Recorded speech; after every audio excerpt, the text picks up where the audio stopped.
So we've had a bit of a break for the summer, so it's great to have all three of you back, and we're going to kick off the next few episodes, or at least this episode, with a question from one of our listeners. So we're very grateful of any questions that come our way, and this one's from Melissa Burrows, so thank you very much, Melissa, who would like us to have a discussion around something she was reflecting on, around would any coachee achieve their goal if the coaching doesn't take place? Which I think is a really interesting one, to which there might not be a direct answer, but I thought it's a great one for us to pull apart and discuss and debate. And just before I sort of throw it open to discussion, I think it is a natural thing that coaches sort of worry about sometimes, the value of coaching. How do you measure it? And the very nature of coaching, I guess, makes it difficult to quantify at times. So yeah, Ali, I'll come to you first, if that's all right. Would the coachee have achieved their goal had the coaching not taken place? What do you think? I think you'd never actually know. It's one of those things you don't know, I think. They might not. I don't think you could categorically say yes or no. I think for me, what coaching could do is accelerate something happening. I think what coaching provides is a space for somebody to explore something. I always say, when do you ever get an hour to talk about just to talk about yourself, where you're not getting anyone else's opinion, their version of events on it?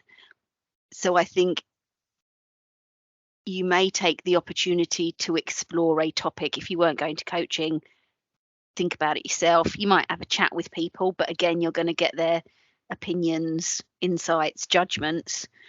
Whereas for me, coaching is unfiltered, somebody there to listen, to play back, to hold a mirror up. So for me, I don't think you could definitely say yes or no, but I truly believe that coaching will help you get to whatever answer, solution, outcome, goal it is quicker. Okay, so something about pace and time and withholding judgment, which just makes it a bit different and possibly accelerates the process. Nice. Okay. What else from the rest of us? What do you think? Accountability, I think, from my perspective. So I think that bold move to ask for help, to dedicate that time, maybe to spend money, that's going to suggest an element of accountability, which a coach then consolidates. I also think there's a discipline almost in that there's an acknowledgement that someone wants some help and they're prepared to seek support and help from outside their usual resources. So I think that in itself would be a really good foundation for making changes. So I think you're almost bound to make some changes if you then persevere with that program of coaching. It's not just a one-off. There is a little bit of momentum and a little bit of discipline around that. So I think a coach provides that accountability. So as well as holding up the mirror, there's that kind of check-in, there's that, let's make another session, what are you going to do between now and then, all of that kind of stuff that perhaps others in your family network or friends network wouldn't necessarily do, or they might try to do, and it's easy for you to reject that, to ignore it, to poo-poo it, to dismiss it. Whereas I think actually when you've fronted up, asked someone externally for help, paid for it, and it really adds that discipline and accountability. So I'm saying it does generally produce something that might not have happened if someone had been allowed to kind of freewheel a little bit. Definitely the pace thing as well. But I think there's a more focused, determined effort that goes into achieving something with coaching. I've got a recent personal example of that actually, where I had some coaching. It was a one-off coaching session. It was actually for an NLP demo, and it was something that was in my head that I'd been thinking about and was kind of bugging me. And I took it to, I just kind of wanted to explore it. And I came away with an outcome. I'd completely reframed my way of thinking. So in summary, I wasn't thinking about something I was losing. I was thinking about something I was going to gain. And it was quite a big and an emotional topic. And it completely reframed my thinking and has continued to so it's not like, oh, I felt like that for a week. It's completely changed. And I honestly, hand on heart, don't believe I would have got there if I hadn't have had that coaching session. Yeah, that's interesting. And I guess especially with, was it NLP you said, Ali, as well? So there's a real specialism, isn't there, an expertise of a particular school of coaching and psychology that I guess, generally speaking, most people wouldn't know about and wouldn't know how to deploy. And even if you did know it, is there an argument of, could you coach yourself through something like that, or do you need an external person to do it? So that's a really interesting example. Louise, I like the idea of investment as well.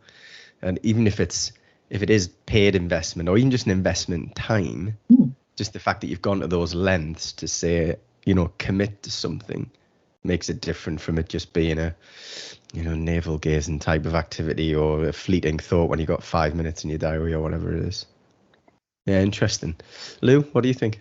I think, to answer the question, I think it depends on what the goal is as well. It's easier sometimes to say this has worked if it's depending on the goal. So I'm thinking about my own experiences and my clients.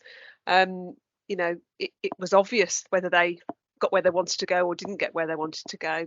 Yeah. Because it was a business goal, for example. They were launching something.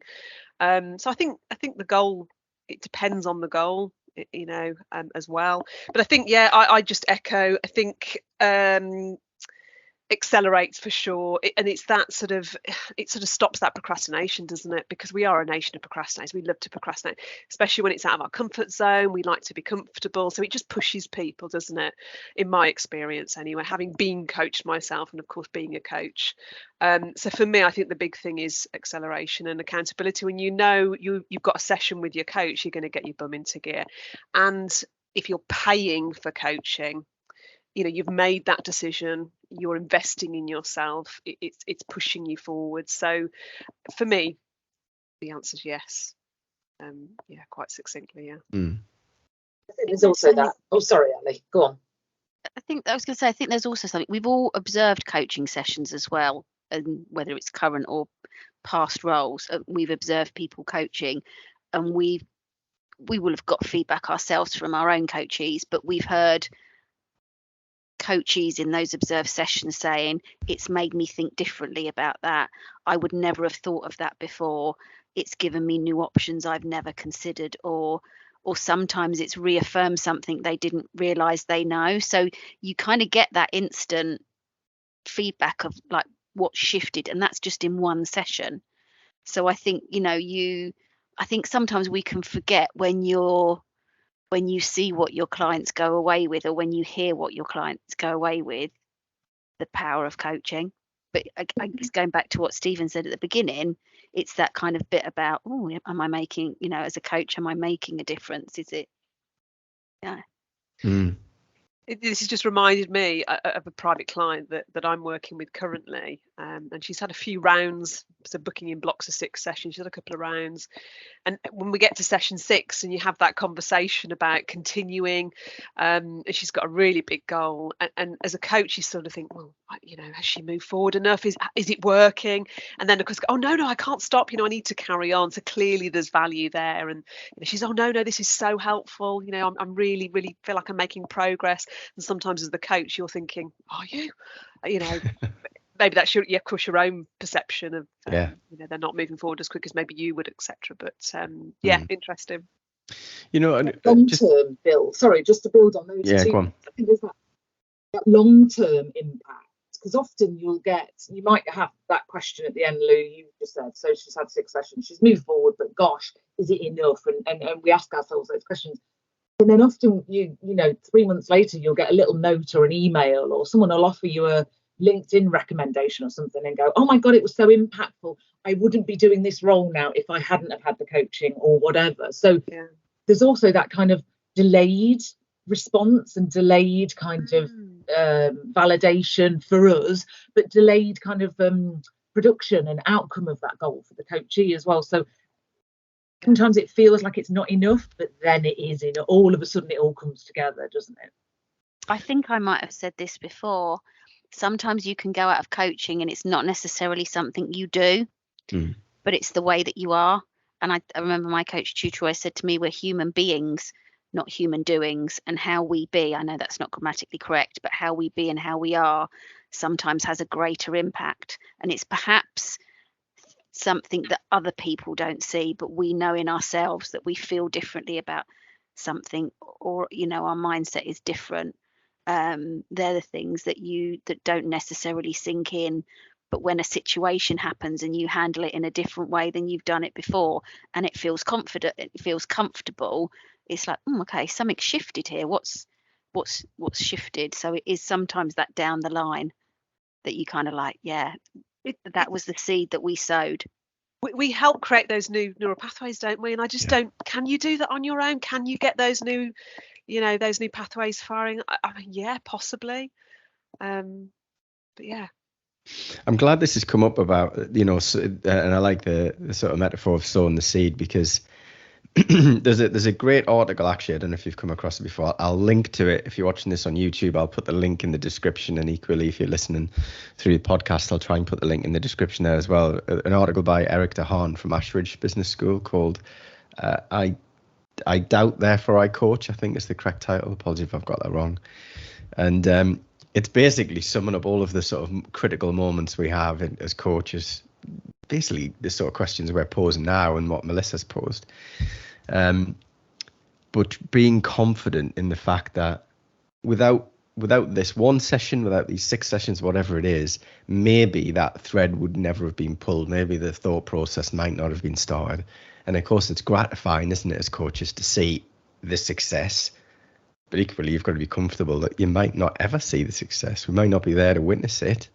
Or you're right, Louise. Yeah, like you might just get an email pop up or a text message or something 12 months down the line that just says, I've got it, or it's working, or I've figured it out, or whatever it might be. But I guess for those sorts of goals, have any of you had to try and overcome in an organizational setting or outside of it, almost justifying the need for coaching? Because I think obviously we're all going to agree that, look, yes, coaching is going to be better than doing it on your own. But have you ever had to overcome maybe a naysayer, I suppose, who, is conditioned to wanting something tangible and a measurement, and by the end of session 6, I want to be able to see this, when naturally it's maybe not a tangible thing, it's a behavioural thing, it's a feeling thing. Has anyone encountered that, where there is a barrier to overcome?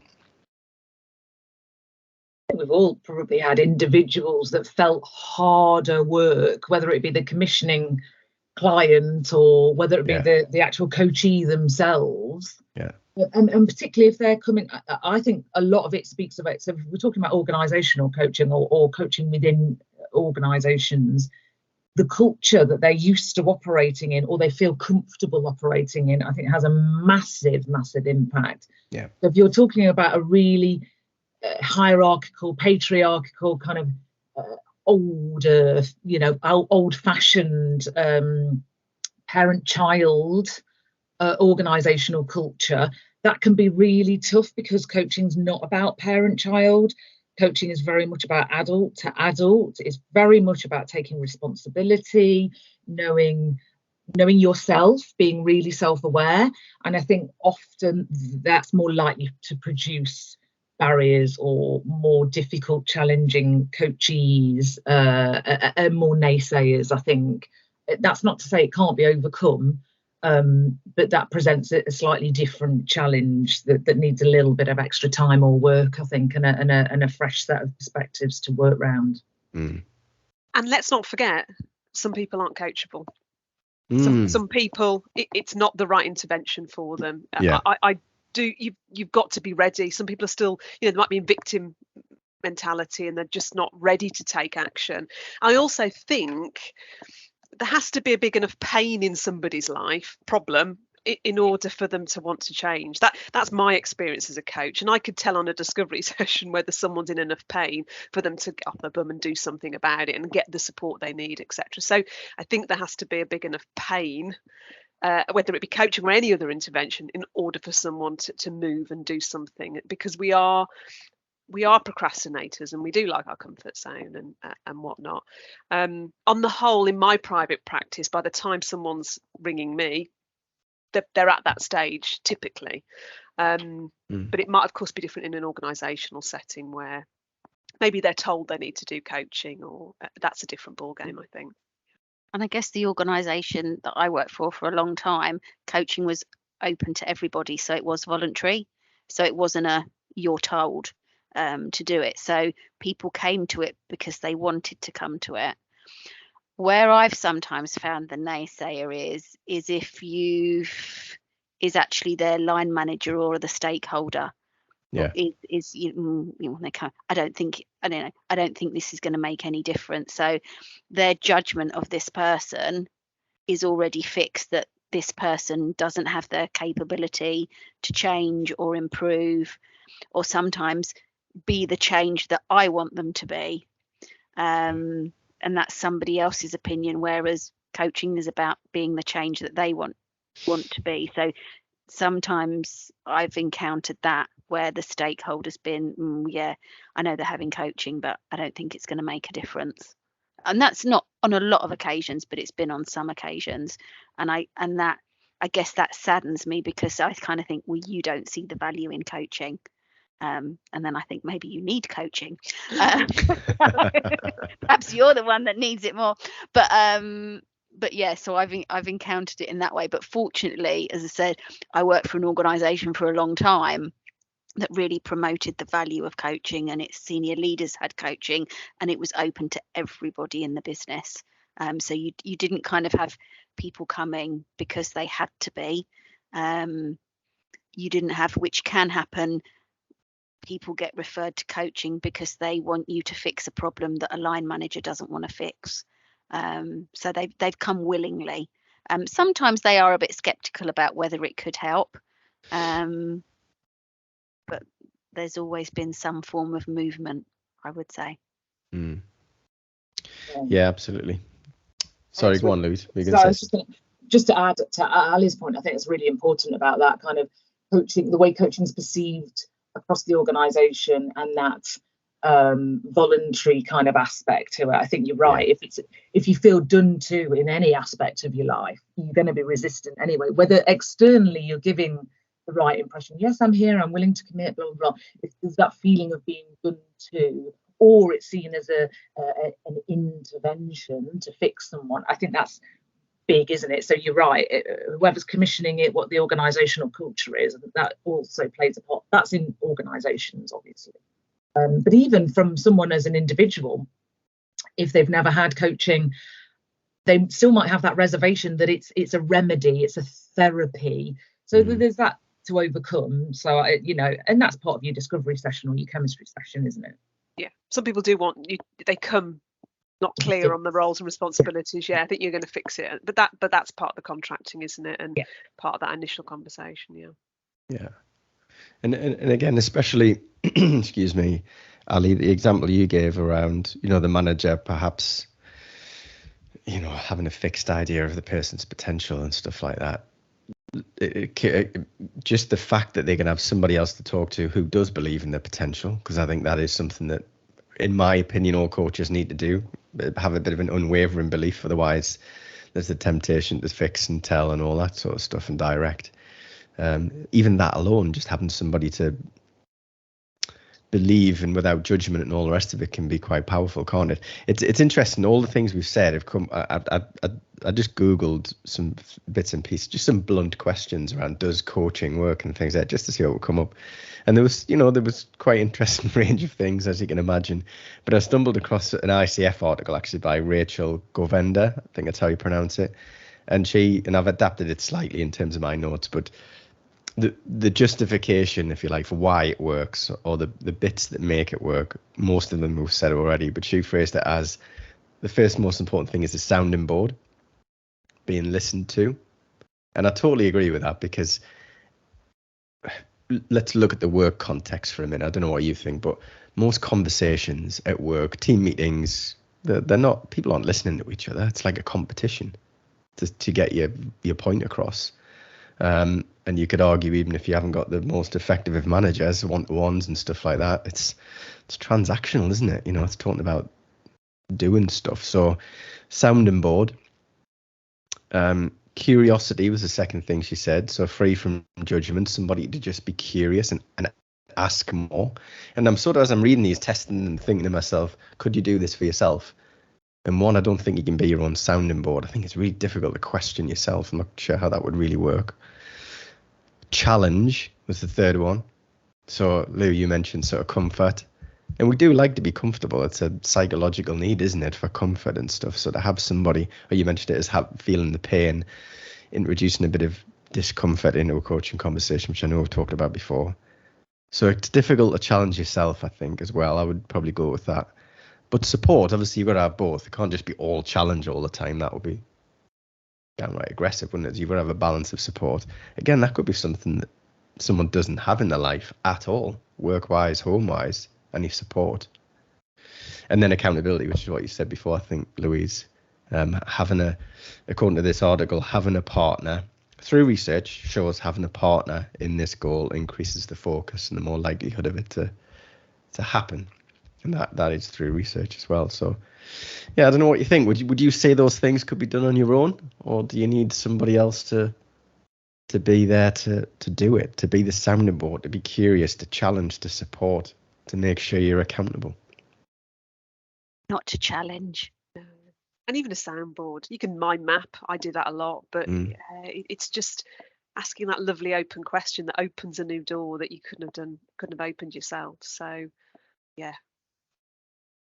I think there's certain things you can make yourself accountable for, but not the difficult things. So we'll still choose to have accountability in soft areas, in easy areas. So yeah, I think definitely all of those are probably, we could do maybe 20-30% if someone was really disciplined, but actually to go the full whole hog and make those transformations that we're looking for, yeah, that coach, that extra person is definitely. Well, it's a bit like I do yoga. I went to a class for many, many years on a Wednesday, and she worked us hard. When I do it at home on my own on a Sunday morning, it's nowhere near. I don't ache the next day. I'm like, oh, I've done enough planking now. It's the same, isn't it? You always work harder when you've got that accountability. Yeah. And I think, that saying about that accountability, and Louise mentioned it earlier, when you go, and again, maybe this is just me, but if I've committed to something at the end of a session that I'm going to do, I wouldn't want to let my coach down, although they wouldn't be putting any pressure on me to do it. I personally wouldn't want to go into that next session and say, oh, I know I said I was going to do this, but I didn't. So having someone and you don't have to answer to your coach, and that is in no way, but there's a bit in me that thinking, if I'm going to my next coaching session, I want to be able to show that I've done something different. And that raises a whole other questions about what my commitment to doing to it is, to doing what I'd said I'd do. But I think it does just has something there that you feel. For me, I feel that I need to go by what I've said, or if not, I'm able to justify why I've not done it. And that, as I say, that can open up a whole new conversation. But it's having someone else that I feel I've got to deliver for, and it's not that the coach would ask me to deliver for them, it's delivering it for me. But there's just that bit that I feel I would need to do something. That just sparked something in me. Sorry, Stephen. That list, I wonder if we view it from different ways that people progress or learn, different kind of behaviours. I think there's a driver across all of those lists for everyone. And actually, as a good coach, we kind of tap into all of those things. So if you're someone that will thrive because someone's paying you attention and listening and they're allowing you to explore those feelings or thoughts or be heard, that's how you're going to move forward. That for you is what's going to springboard you. Ali's driver is a bit more about kind of, don't want to let anyone down, and I want to show up, and I'm disciplined. And so there's something there that a coach may or may not tap into. I think that list has made me think now how we kind of can utilize what is universal but really tailor how we work with the person in front of us. And of course, that all comes back to the North Star, doesn't it, of having a great relationship, being able to build a good trusting relationship with the client in the first place. I think we've comprehensively answered that one. What do you think? I hope that answers your question, Melissa. It's a great topic that you give us to discuss. But in answer to your question, would the coach have achieved their goal had the coaching not taken place? Definitely not. Categorically not. No, I'm only joking. It's still a bit open-ended, but I think we've made a compelling argument for what benefits it brings. So thank you very much. And if anybody else listening or viewing has any other questions like that or areas that they'd like us to discuss, then of course please pop them in the comments, or there'll be an email address in the podcast description as well where you can get in touch. So thank you for listening.